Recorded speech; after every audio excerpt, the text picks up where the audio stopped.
So we were actually just wrapping up discussing about these potential Bitcoin and altcoin scams. Well, yeah, this is also an AI story. So it's not just cryptocurrency, it's a combination. So if you want, I'll share my screen. Ads come up. And so I'm wondering, I've been told it's a scam. And normally when you have something like this where they say, send us to Ethereum and we'll send you 4 back, usually you get 0 back because it's a scam.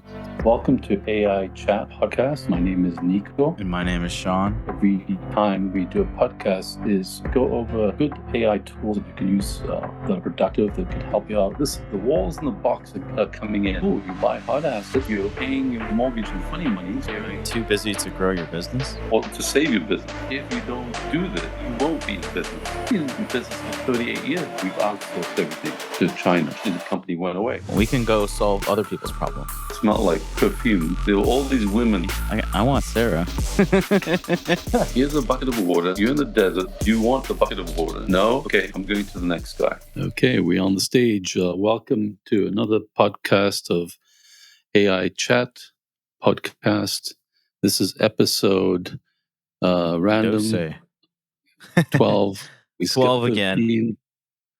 13 is an unlucky number. You notice how they have buildings sometimes, and it goes from the 11th, from 12th to 14th floor. Yeah. Have you seen that? Yeah. Oh, yeah. So they skip some of the other ones too.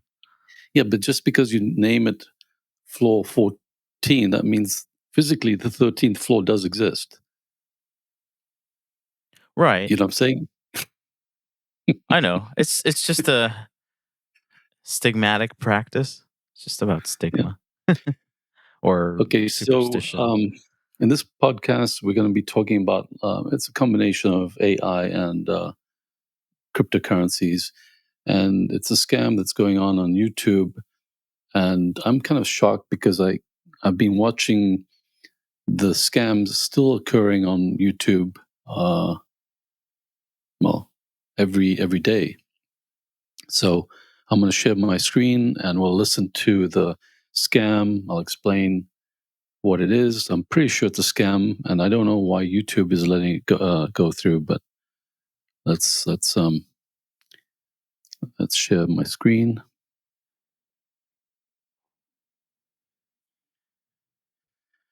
And I don't know if you're familiar with Michael Saylor. I think he has purchased $6 billion of Bitcoin. He is a engineer from MIT, started his own IT business back in, I think it was 88 or so, about a year after I started mine. And he's a Bitcoin maximalist. And everybody said he's crazy, but I think he's up 600% in his investment. But yeah, he will become the first trillionaire when Bitcoin goes about 250, 300,000. So what it is a scan or regret on the QR code, okay? And I don't know if do you want to scan that QR code, see where it takes you to? But let's play some of this and see what it says. You eligible for doubling your Bitcoin investment. What sets our Bitcoin giveaway apart is its simplicity and direct return on investment. Unlike traditional giveaways that rely on chance, our model is based on a guaranteed outcome. When participants deposit Bitcoin, they automatically receive double in return. This straightforward approach demystifies the process and provides immediate value. To increase their chances of winning, viewers should be attentive during the live broadcast and act quickly. The key is to scan the QR code as soon as it appears on the screen and follow the simple steps to deposit their Bitcoin. The sooner they participate, the better their chances, as the offer is time sensitive and depends on the availability of funds allocated for the giveaway. Moreover, viewers can familiarize themselves with Bitcoin transactions beforehand to ensure a smooth and swift participation process. understanding the basics of cryptocurrency wallets and transactions can significantly enhance their experience and efficiency during the gift. Okay, so let's stop there. And, So this here's is, my. yeah. Well, that's what I've been told, and I don't know why. I mean, people because think- I was like zoned out for a moment, and then I came back, and I'm like, wait, it's almost working its magic on me. I'm like, I want to scan this QR code. Well, scan it. Let's see where it takes you. And Well, I don't know if I can scan it from the screen, but can't you scan on your phone? Try it. it's So- oh, is it still up? Let me see where's my phone. So here's the thing that kind of puzzles me. So anytime somebody says, "Send me Bitcoin and I'll send you twice back," that doesn't sound right to me. I've seen scams before where you send them and you get nothing back. And so, but here's the scene. The scene is he's supposedly in an interview with what's his name? Patrick Bet David. Is this recent? Yeah. Is this live? Yeah, Or is I this mean, or is this when he was on there some months ago? started streaming 9 hours ago, and 3,500 people watching it. Okay, so what I don't understand is this a AI creation? Because as you know, you can create now avatars of important people, influencers, and make a video and say, "Oh, yeah, join me here, send me this." And I think that, I think this is the scam. yeah, I think I opened the scam. I mean, No. it's a website, but participate. yeah, but tell us how you can participate. And Well, they have a QR code to. They're so kind that they made it easy for you. You can hit a QR code here and you get a link right to their address to make a deposit into their. oh, it's linked to the address. So is it a Bitcoin address? Well, I think I can just pull up here. Let me pull up a website while you. Yeah, be careful though. Okay. So here's my question: double or 2x your BTC or Ethereum within 3 to 5 minutes. Okay. Oh, here's the website. Oh, now you have to verify if you're human. Bye bye. Oh, you went to it, Saylor Get or whatever. Yeah. Bye bye. What I'm trying to say is, should people be aware of this? Is it a scam? It looks like a scam. Like they say, if it's yellow, it quacks. It's mostly a duck. But what's really baffling is the fact that it's been going on for a whole week, and it's ads that are placed in people that I follow that influencers. So my question is, when you have a YouTube channel and you participate in ads, is it something YouTube controls and it's just random and you don't really know what ads are showing up on your podcast or your channel? And if so, Google's really very fast to block people out and platform them, delist them. So what's happening? And my question is, and I don't want to put you in jeopardy, Sean, because I mean, somehow they could be tracking your IP address. But a lot of people transact with cryptocurrencies on their phone, and I never do. So it sounds dangerous to me, and it's just a warning. Don't do it. So coming to another story is recently bigger financial institutions like Charles Schwab, the AI system in the beginning says, "Oh, we've got a new way to create a password for you. It'll be triggered by your voice." So when I talked to a rep, I said afterwards, "Could you please remove that from my account? I have no intention of using my voice for my authentication or password, and because I know that I could clone a voice with about 5 seconds of data." So either these companies are really smart, smarter than I am, and they've found a way to use your voice in some way that it is a password. But I got a feeling that they're not that smart, but that's something else. Be No. careful. So I the doubt it. theme of this is, the theme of this is that AI is being used in many ways to trick people. I mean, I cloned my voice and I play a game. Friends, I let the AI differentiation. So before we do a little demo of GopherGet, I'd like to show you a avatar created for my company. Can you see it? Yes. Yep. Okay, so let's just play this again. At NTI, we bring the power of artificial intelligence and database management to your doorstep. Established in 1987, we have cultivated a rich history of technological innovation and customer satisfaction. We specialize in AI integration, offering tailored solutions to small and medium-sized businesses throughout Southern California. Our expertise isn't just limited to AI. As seasoned database developers, we have a profound command over Apple's Claris FileMaker, ensuring that your data is not only secure but also intelligently organized and accessible. Our commitment extends beyond just services. We are at the forefront of healthcare technology, helping startups in navigating the complex landscape of digital health.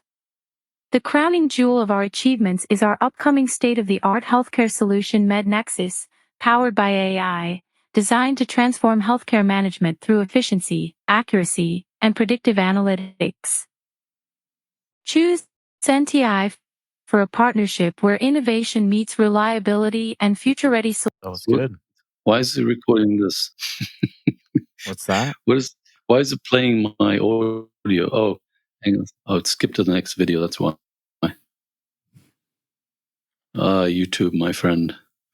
Okay, so do you want to do a little sponsors GopherGet? It's a ChatGPT pre-prompt solution for those of us who don't want to be an expert in AI prompt engineering.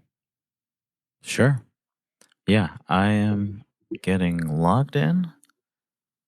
And so the demo that I've thought out for today is actually, I want to highlight some interesting applications. So I'm off screen right now, but before I left the screen, I think I saw you spreading your wings. Are you an angel? There's no snow though. Oh, okay. Hold on. I guess I can't share that. Okay. It has to be in the same browser. It is, but I guess, it's okay. Let me share the window. Okay. So I came across this tool, and I think there's some good use here and there's some good value. But basically what this pitches is that it can edit your text, and it can put together rewrite your sentences or restructure your sentences. This is something that we can already do using a lot of different language learning models, such as ChatGPT and GopherGet. So we're going to actually go ahead and do that right now. So we're going to go into copywriting.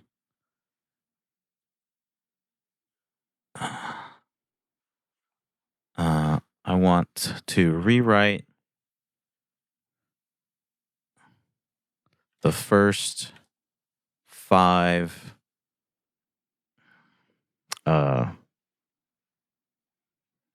rights from the Bill of Rights in more culturally modern language. Historian, and let's put a Gen Z student. Generation Z. Z I've student. never read the document independence, because let me tell you a funny story of why I didn't. I'm an immigrant from Greece, and I think it was 1995 that I wanted to incorporate my company, and I found out that I had to become a U.S. citizen, and I was with a green card. So I said, okay, I'll apply for citizenship. And so I got a call from the INS down in LA, and they said, oh, we want you to come down here Tuesday at 4:00.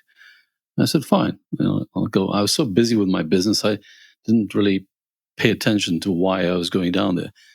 So I come in, and this really nice old lady says, okay, here's your test, your immigration test to become a U.S. citizen. And I said, what do you mean? I haven't studied any of this. I mean, I know some basics, the 13 original colonies and that kind of stuff. So she said, okay, I'll help you. So she read the first question, and I said, I don't know. So then she wrote it down. And she came to the second question. I said, I don't know. She wrote it down. So basically, she filled out the test for me and Oh said, my gosh. have a good day. Welcome to America. Yeah. And I guess she was just looking at me because I had a degree in mechanical engineering, and I had my own business. So I wasn't some guy that's going to be loitering around the liquor store, So Right. So that was my experience with INS back then. And obviously today it's different because I took my wife to LA to get her citizenship, and it's more difficult. I think it took us 2 years, no, more than that, 2.5 years after application from a green card to get the US citizenship.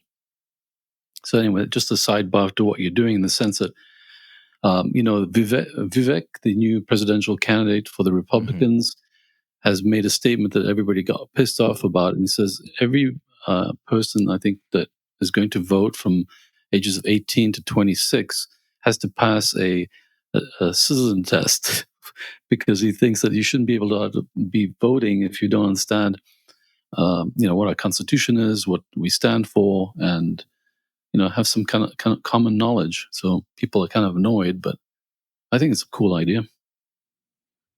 Yeah. So what I've done here is this is interesting because so basically the first 5 rights from the Bill of Rights are essentially the first 5 amendments in the Constitution. Right? So what's the First Amendment? Freedom of speech. Second Amendment is the right to bear arms, so on and so forth.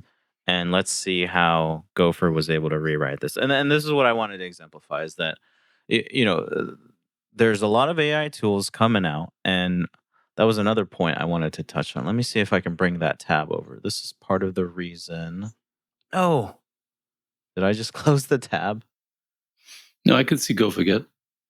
No, I had a tab open that showed some statistics on.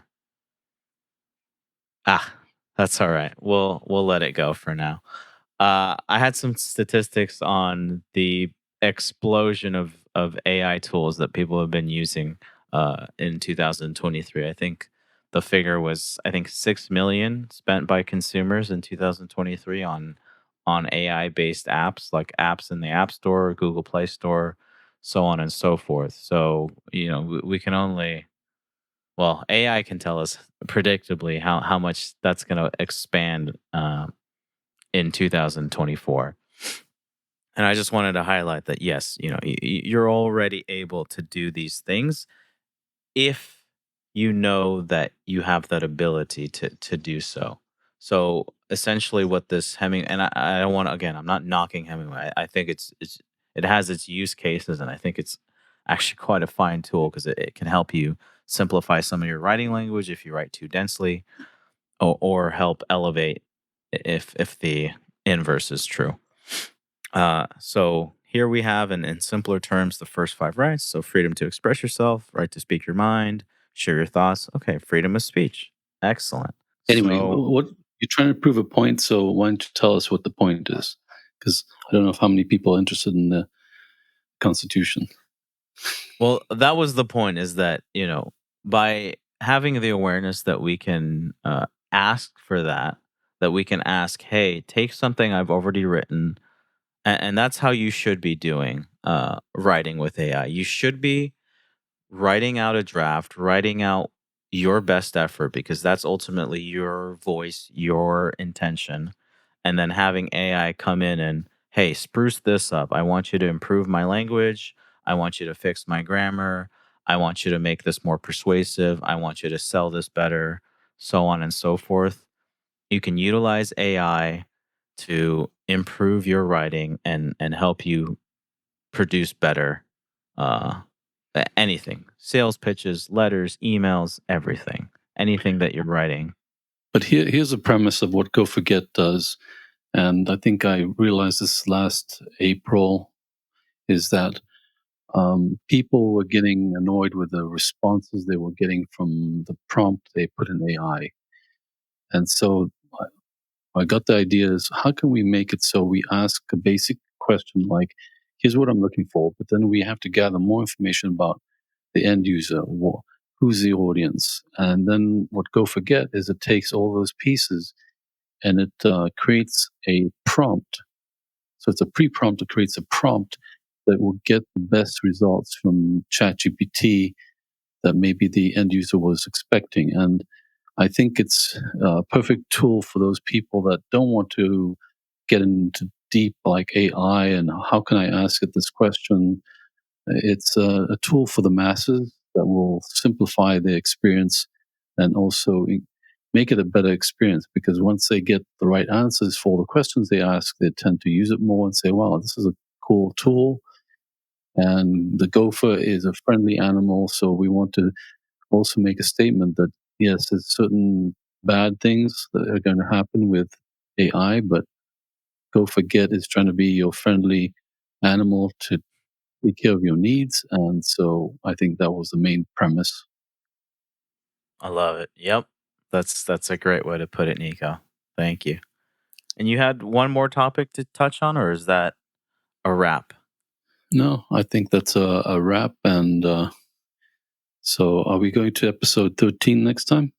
We're not skipping a floor this time. So So I want you guys to subscribe, like, and if you find these topics of interest, you can put some comments in the YouTube videos and maybe tell us what you like to learn, what you'd like to see more of, and we'll see you on the next one. and I just want to give a preview before we do finally close out of what's to come. We are going to start bringing on guests and interviewing. Yes? Are you? Hmm. Oh. Now I'm trying to tell my camera to zoom in. Okay. I didn't know if Come you were on, like, hold the fort. We're wake going up, to be wake up. bringing on guests, interviewing them and seeing real There we go. world applications. How could maybe a paramedic use AI? How could a lawyer use AI? How could a real estate agent use AI? So look forward to some really interesting Well, discussions and interviews on those yeah, things. the main topic of that is taking certain professions and say, okay, are you going to lose your job to AI in the next 1 to 2 years? If there's a high probability, how can we help you and say this is the path you should be taking, or maybe you need a new career, like like certain jobs like that are dirty, dangerous, and tedious, like building cars. That's done by robotics. And Yeah, this is an era that's unprecedented. The last time we had a technological shift of this order was when web became a thing, when online websites, online ordering, purchases, when businesses had the ability to do, when e-commerce became a thing. We're talking the late 90s into the early 2000s, even right at the dot-com bubble, that flutter there. We won't get into that. But there hasn't been an era of that sort of transformations with AI since the internet. And so we're here I'll to take it a step. I'll take it a step further. I think since the invention of electricity, wow. And ultimately, what is electricity? Well, it's funny how Nikola Tesla was the one that invented alternating current, and Edison had DC. So when they strung up these lights in these roads, they realized that, oh, at the end of the street, things get kind of weak. So poor Tesla was, he died poor, and it was his invention, alternating current. But what I'm saying to you is, if we compare that, because this is not just, oh, the internet. What if we have robots in 2057 that have reached parity with the human? They can reason, they can do all these things. I think that's much more powerful than, oh, look, we got the internet.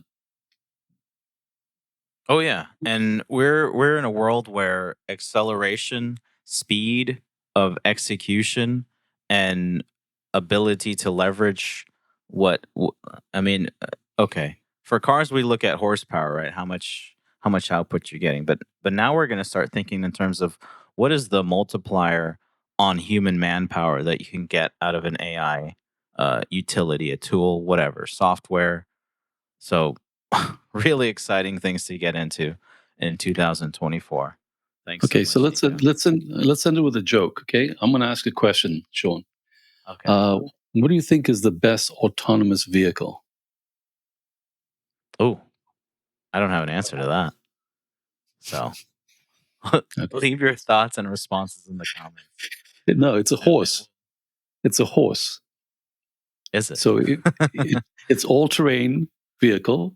You can okay. go to the bar and get shit-faced drunk, and then get back on the horse, and it knows where home is and takes you there. It doesn't run out of gas.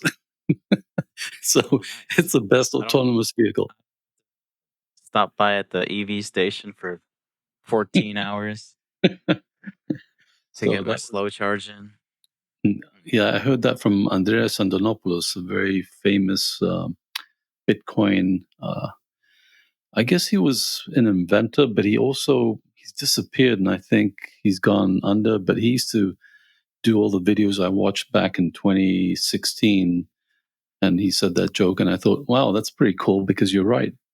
A horse is more reliable in that sense.